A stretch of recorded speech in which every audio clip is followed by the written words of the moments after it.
আসসালামু আলাইকুম প্রিয় দর্শক, শেষ পর্যন্ত যেটা ভেবেছিলাম, যেটা সবাই ভেবেছিল, যেটা নিয়ে সবার মধ্যে একটা দ্বিধা ছিল, সেটাই ঘটেছে এভাবে যে জামায়াতের নেতৃত্বে যে 11 দলীয় জোট হয়েছিল, সেই জোটটা ভেঙে গেছে। সেখান থেকে বেরিয়ে গেছে আমার বিবেচনায় সবচেয়ে বড় একটা অংশ, সেটা হলো ইসলামী আন্দোলন বাংলাদেশ। মানে চরমোনাইয়ের পীর সাহেবের নেতৃত্বে যে দলটা ছিল ইসলামী আন্দোলন বাংলাদেশ, যাদের নির্বাচনী প্রতীক হচ্ছে হাত পাখা, তারা আর সেই দলে নেই। অথচ ইন্টারেস্টিং হলো, এই দলের মূল উদ্যোক্তা কিন্তু ছিল ইসলামী আন্দোলন বাংলাদেশ। তারা বলেছিল, তাদের মূল যে থিওরিটা ছিল সেটা হলো ইসলামের নামে যে দলগুলো আছে, মানে ইসলাম নামধারী যে দলগুলো আছে সারা দেশে, তাদের যে ভোটগুলো, মানে বাংলাদেশের অনেক জায়গায় কিন্তু আছে যে কিছু লোক আছে, ভোটার আছে, যারা নাকি মুসল্লি ধরনের, ইমানদার ধরনের, পরহেজগার ধরনের লোকজনকে ভোট দিতে চায়। এই যে ইসলামী দলগুলো আছে, এগুলো কিন্তু অনেকগুলো দল, ইসলামী দল, যেমন ধরুন খেলাফত আন্দোলন, বাংলাদেশ খেলাফত আন্দোলন, কি খেলাফত মজলিস, এরকম অনেক দল, নিজামে ইসলাম পার্টি, ইসলামী আন্দোলন বাংলাদেশ, জামাতে ইসলাম, এরা সবাই কিন্তু ইসলামের কথা বলে। কিন্তু তাহলে কোনটা আসল ইসলাম, এটা নিয়ে কিন্তু বিতর্ক থাকতে পারে।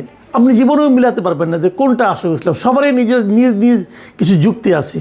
এক পক্ষ আরেক পক্ষকে বলে যে ওইটা করলে পরে তুমি কাফের হয়ে যাবে, তোমার ঈমান নষ্ট হয়ে যাবে, এগুলো বলাবলি করে।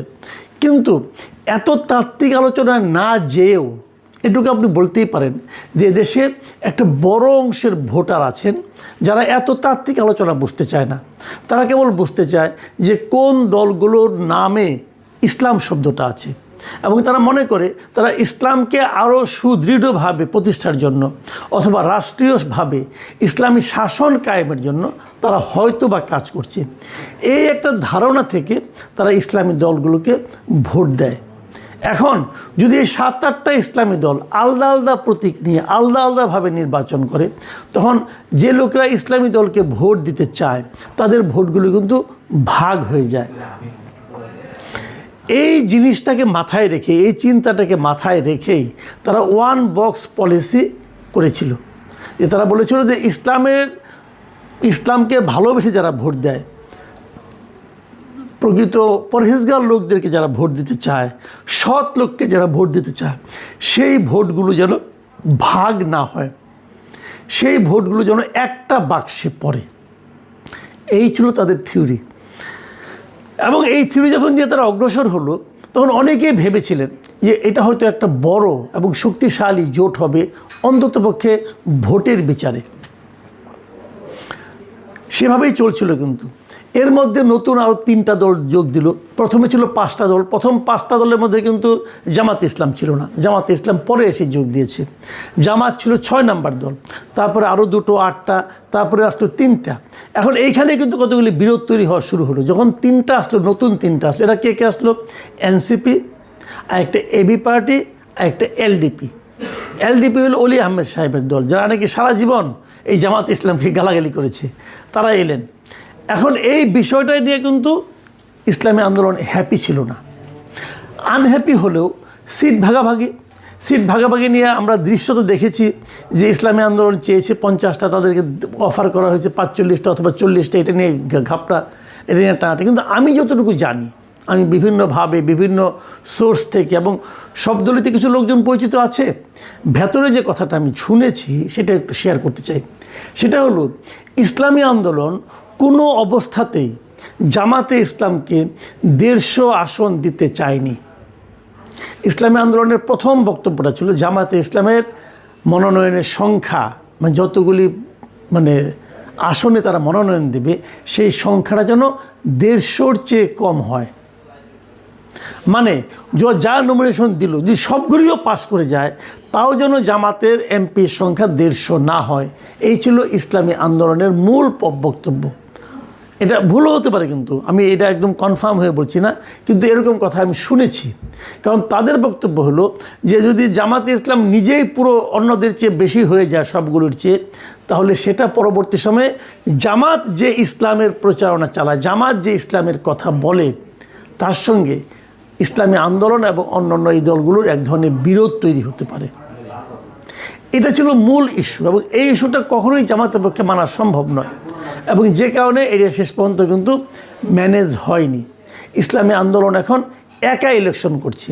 তারা 270টা আসনের মনোনয়ন দাখিল করেছিল তাদের দলের, তার মধ্যে 2টা বাতিল হয়ে গেছে, আর 268টা আসনে তারা ইলেকশন করছে। তারা জামাত ইসলামের সঙ্গে নেই। এখন কেন নেই এই কথার জবাবে আমি ভেতরে যেটা বললাম সেটা তো আমার একটা স্পেকুলেশন বলতে পারে না, এবং দুইজনের সঙ্গে আলাপ করে আমি যেটা বুঝেছি সেটা আমি বললাম। কিন্তু তারা তো এটা মুখে স্বীকার করে না। তার মুখে বলছে 5টা কারণের কথা। সেই কারণগুলি কী কী? মূলত সেই কারণগুলি নীতিগতভাবে, নৈতিকভাবে। যেমন তারা বলার চেষ্টা করেছে যে জামাতে মানে ইসলামী আন্দোলন তারা চাচ্ছে যে একটা ইসলামী শরিয়া শাসন কায়েম হবে যদি তারা ক্ষমতায় যায়, কিন্তু জামাত বলছে তারা শরিয়া আইনে দেশ পরিচালনা করতে চায় না, তারা প্রচলিত আইনে করতে চায়। ইসলামী আন্দোলন বলছে যে এই দেশে যত রকম অনিয়ম, দুর্নীতি, এই সবই হচ্ছে প্রচলিত আইনের কারণে। এর বিপরীতে শরিয়া আইন কায়েম করলেই একমাত্র এই সমস্যা থেকে সমাধান মিলবে। কিন্তু এই জায়গাটা তো একটা মৌলিক নীতিগত পার্থক্য। এই পার্থক্যের জন্য তারা জামাতকে দোষী করতেছে। তারা রাজি না এর সঙ্গে। এবং আরও নীতিগত প্রশ্ন তারা এনেছে যে জামাতের আমির তারেক রহমানের সঙ্গে দেখা করেছেন, দেখা করে তারপরে হয়তো তারা যৌথভাবে, ঐক্যবদ্ধভাবে অথবা একটা সমঝোতা সরকার করতে যাচ্ছেন। এটাও ইসলামী আন্দোলন কিন্তু পছন্দ করছে না। এই ধরনের অনেক কিছু হতে পারে। কিন্তু এদিকে আবার আরেকটা কথা আমি বলে নেই, এই যে ভেঙে গেল, ভেঙে যাওয়াতে লাভ হলো কার? একটা কথা ভাবুন, ইসলামী আন্দোলন কিন্তু এরই মধ্যে একটা মোটামুটি বড় দলে পরিণত হয়েছে। আমি এই কথাটা আগেও বলেছি বহুবার, আবারও বলি, এই বাংলাদেশে এখনও কিন্তু অনেক জায়গায় ভোট হয় মার্কা দেখে। অনেক সময় প্রার্থীটাকে এটা ইম্পর্টেন্ট না, মার্কাটা কি, মানুষ কোন মার্কাগুলিকে চেনে। বাস্তবতা হলো এদেশের মানুষ এখন পর্যন্ত গত কয়েক বছরের ইতিহাস থেকে আমি বলতে পারি মার্কা চিনে কয়েকটা। একটা হলো নৌকা, একটা ধানের শীষ, একটা লাঙ্গল, আর একটা হাত পাখা। আপনারা যদি বলবেন তাহলে আমি দাঁড়িপাল্লা বললাম না কেন? দাঁড়িপাল্লা বললাম না এই কারণে, একটা কথা মাথায় রাখেন, 2008-এর ডিসেম্বরে যে নির্বাচনটা হয়েছিল সেই নির্বাচনের পর আর কোনো নির্বাচনে কিন্তু দাঁড়িপাল্লা প্রতীকটা ছিল না। 2014-তে জামাত ইসলাম তো নির্বাচনে অংশই নেয় নাই, দাঁড়িপাল্লা কেউ দেখেনি। তারা কোনো উপনির্বাচনও করেনি, দাঁড়িপাল্লা কেউ দেখেনি। 2018 নির্বাচনে ততদিনে দাঁড়িপাল্লা প্রতীকটা নিষিদ্ধ হয়ে গিয়েছিল। তখন জামাতে যারা নির্বাচন করেছিল তারা ধানের শীষ প্রতীকটি নির্বাচন করেছিল। এমনকি এই যে আজকে যে জামাতের আমির ডাক্তার শফিকুর রহমান, উনিও কিন্তু ধানের শীষ প্রতীক নিয়ে নির্বাচন করেছিলেন। জামাতের নির্বাচন কেউ করে, দাঁড়িপাল্লা ছিল না। 2024-এর নির্বাচনে দাঁড়িপাল্লা মার্কা ছিল না। তাহলে 2009-এর পরে এই এত বছরে বাংলাদেশের নির্বাচনের মাঠে দাঁড়িপাল্লা প্রতীক কেউ দেখেনি। বরঞ্চ এই সময়ে হাত পাখা মানে ইসলামী আন্দোলন প্রায় প্রতিটা নির্বাচনে অংশ নিয়েছে, এবং তেমনকি তারা স্থানীয় সরকার নির্বাচনে অংশ নিয়েছে, মেয়র নির্বাচনে অংশ নিয়েছে। এগুলো করে করে তারা কিন্তু বেশ একটা ভালো অবস্থানে চলে গিয়েছিল। আপনি তো বলবেন যে হ্যাঁ জামাত সে সময় সক্রিয় ছিল না বলে জামাতের ভোটগুলো ইসলামী আন্দোলনে গিয়েছিল। হ্যাঁ, এটা হতে পারে, জামাতের ভোটগুলো ইসলামী আন্দোলনে গিয়েছিল। ওই যে ইসলাম পছন্দ ব্যক্তিদের ভোটগুলো একটা বাক্সে নেওয়ার যে ফর্মুলা, এই ফর্মুলাটা তখন কিন্তু অটোমেটিক কার্যকর হয়ে গিয়েছিল। এই জন্য হয়তো ইসলামী আন্দোলনের ভোট একটু বেড়েছিল। কিন্তু পাশাপাশি এটাও সত্য, ইসলামী আন্দোলন এই সময়ে এই ফাঁকা মাঠে তারা কিন্তু ইসলামী রাজনীতির একটা ভ্যাকুয়ামকে কাজে লাগিয়ে বেশ ভালো একটা ভোট ব্যাংক করতে পেরেছে। কাজে ইসলামী আন্দোলন কিন্তু একটা, আমার বিবেচনায় একটা বড় দল, একটা বেশ বড় দল। এখন সেই ইসলামী আন্দোলন যখন সরে যায় তখন কিন্তু জামাতের যে জোট, সেই জোট কিন্তু ক্ষতিগ্রস্ত হবে, বেশ ভালোভাবে ক্ষতিগ্রস্ত হবে। ক্ষতিগ্রস্ত ইসলামী আন্দোলন হবে, কারণ অনেক জায়গায় জামাতের তো খুব ভালো ভোট ব্যাংক আছে, সেই ভোটগুলো ইসলামী আন্দোলন পেত। আর বাকি যে দলগুলো আছে এই দলগুলোকে আমি খুব একটা গুরুত্বপূর্ণ মনে করি না। কি এনসিপি, কি এবি পার্টি, এদের কোনো ভোট ব্যাংক নাই রে ভাই। কি মামুনুল হকের দল, এদের কোনো ভোট ব্যাংক নাই, খুবই অল্প। কাজে এখানে মূল ভোট ব্যাংক আছে জামাত ইসলামী এবং ইসলামী আন্দোলন। এই দুটো এক থাকতে পারলে এরা কিন্তু একটা শক্তিশালী প্রতিদ্বন্দ্বিতা গড়ে তুলতে পারত। কার সঙ্গে তুলতে পারত? বিএনপির সঙ্গে তুলতে পারত। আর যখন তারা ভেঙে গেল, লাভ কার হলো? লাভ হলো বিএনপির। সিম্পল। লাভ হলো বিএনপির। আচ্ছা, একটা কথা বলেন তো, এই যে বিএনপির এত বড় একটা লাভ হলো, এর পেছনে কি বিএনপির কোনো ধরনের ইনভেস্টমেন্ট ছিল না? এর পেছনে কি বিএনপি কোনো ধরনের চেষ্টা চরিত্র করেনি? ভাই, বিএনপি তো একটা রাজনৈতিক দল, এটা তো কোনো চ্যারিটি অর্গানাইজেশন না, এটা তো কোনো দাতব্য প্রতিষ্ঠান না। বিএনপি একটা রাজনৈতিক দল, এবং এই রাজনৈতিক দল কি কোনো রাজনীতি এখানে করেনি? করেছে কিনা আপনারা খুব শিগগিরই বুঝতে পারবেন।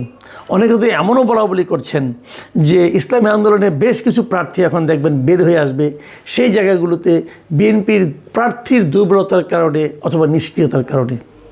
যদি সেরকম কিছু হয় তাহলে আমি মনে করব যে জামাতে ইসলামী, যা নাকি এতদিন ধরে নানা রকম কূট কৌশলের জন্য বিখ্যাত হয়ে উঠেছিলেন, গুপ্ত রাজনীতির জন্য বিখ্যাত হয়ে উঠেছিলেন, তাদের জন্য বোধহয় একটা বড় ধরনের ধাক্কা এবার নির্বাচনে পড়বে। প্রিয় দর্শক, এখন এই পর্যন্তই। আল্লাহ হাফিজ।